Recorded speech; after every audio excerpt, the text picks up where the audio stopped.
John, one thing I wanted to know, why didn't Meridian complete, why didn't Meridian stay in the game? I can't speak for them, but what we found was, as we tried to get real specific on, here's the deliverable, here are the penalties, that's when, in my words, they started to fishtail on us, and we could never pin them down, and after 4 or 5 months, we just had to walk away from the table. It was pretty clear we weren't going to we didn't feel like we were making any progress with them. Okay, and the RFP contracts that were initiated, just that option of moving forward is now closed because we're under the new procurement guidelines, correct? I just want to reemphasize that. Well, the option of moving to the second vendor in 2012 certainly wouldn't be an option now. Any of this we can now go back on RFP on, and that's where the governor said, look, the stuff that's got to keep going, go ahead and do that, but hold off on any piece, the biggest piece being moving the traditional Medicaid population into this new system. He asked us to hold off on that until we were sure what Medicaid was going to look like and until we could bid that out. Okay, I'm going to run down a series of questions. Why time and material contract on these? My understanding is that's all that's allowed under the staff augmentation contract. I may have to defer to Mr. Dean on that.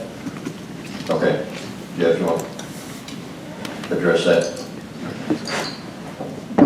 Yeah, under the CAF contract that first came in under the Huckabee administration, it was meant to be a staff augmentation contract. We were asked to help put that in place.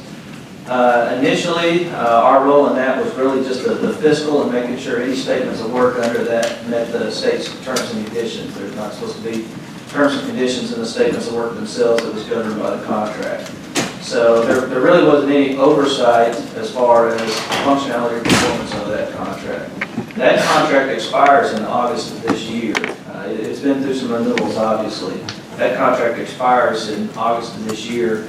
And the contract that is being looked at to replace it, state procurement is currently reviewing those options right now, is a time and materials-based contract where there's guaranteed, not time and materials, I'm sorry, fixed delivery, fixed price type contract where you can have a much better mechanism. So, but the mechanism as it was in 2013 when they needed to move forward on this project because they had less than 6 months left to go to hit the October deadline, it was strictly a time and materials contract.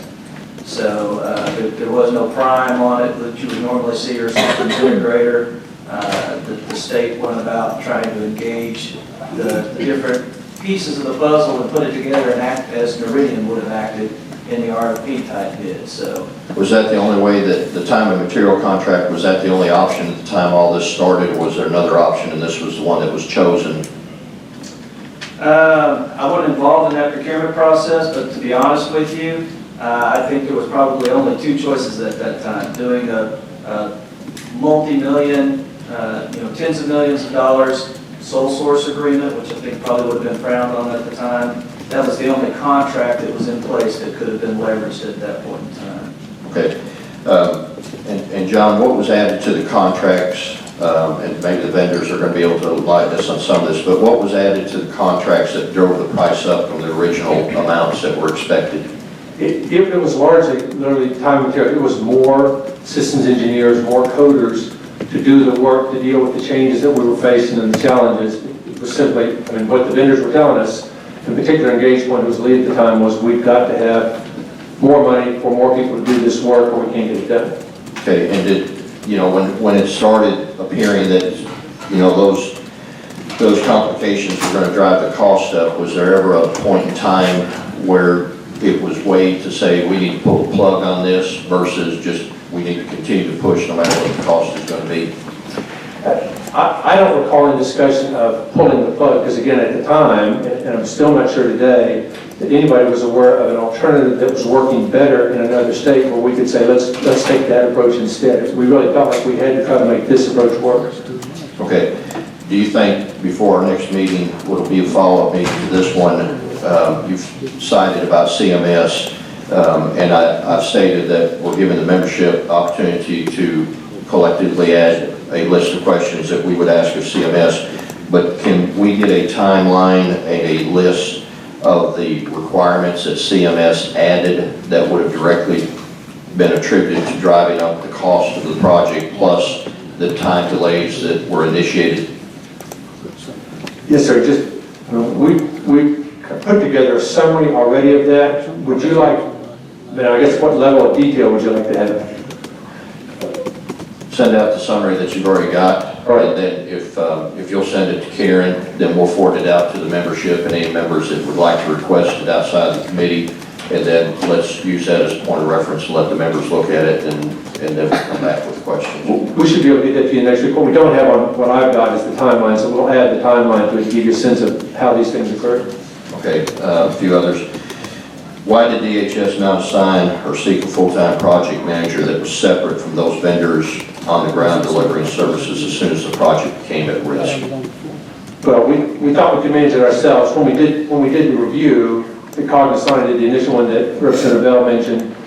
That's when we really got the recommendation. And the federal government started to press harder, of all states also, to hire a systems integrator and create a project management office. So at that point, we started to create that office. It just took a little time to get it set up. Okay, and you mentioned Magi a while ago, and Yes, I think maybe part of the presentation. Is there a difference between, correct me, the Magi and the non-Magi?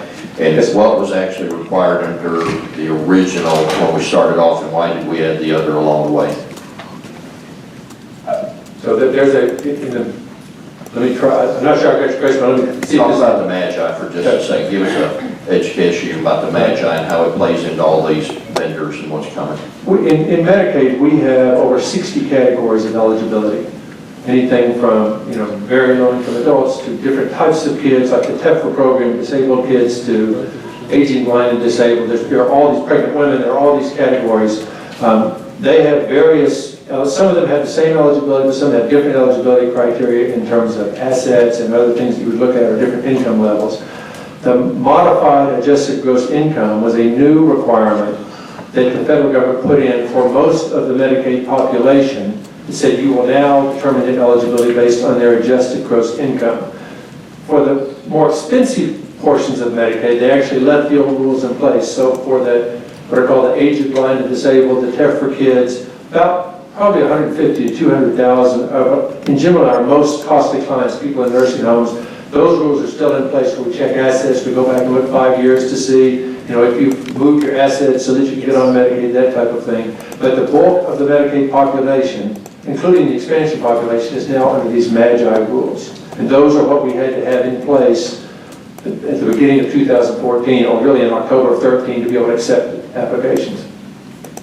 Okay.